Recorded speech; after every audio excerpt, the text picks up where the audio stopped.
ivyo by'umunsi y'ababikira babonye ababikira babacubita imigano y'imashyirondoka nko kubisha Pawulo agaca atubwira ati mu mashuri warashobora kugenda imyaka 6 iheze wiga ishure rimwe ugasanga mutama baba 6 bamwe bamaze hera baragiye ku itsina ry'umuntu n'ibintu byinshi rero abantu batabusanga ryo nk'uko kubivuga ngo bisanzure usanga cyasubiye inyuma ntabwo babaza ibibazo cyangwa usanga bafise agahinda kadahera kuko batarose akaryo nk'ako kuvuga basenge bose bagapfakara kuko bari bagiye ku bagabo bifise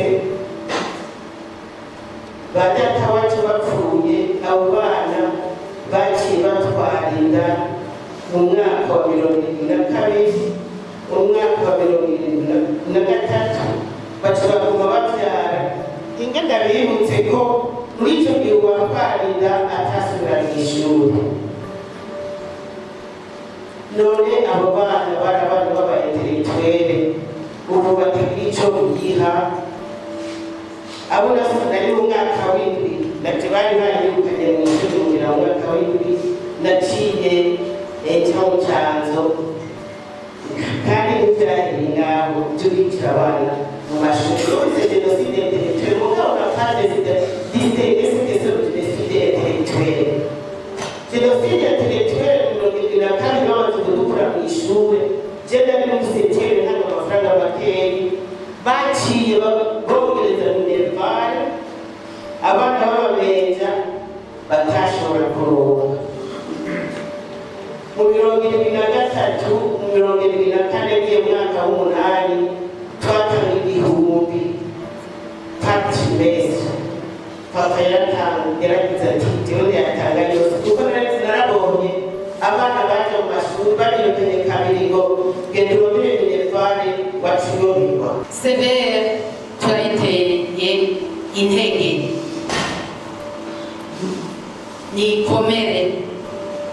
kuri iryo banga ibandanye isesangura atari ya ntumbero yo gusambura mugabo ya ntumbero yo kubaka igihugu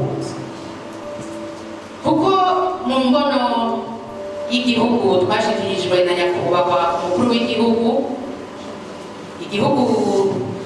cifashe mu 2040 n'igihugu giteye imbere mu 2060 tuzobishikako mugabo ntabyo twoshobora gushikako tudakize erega ivyo bikomere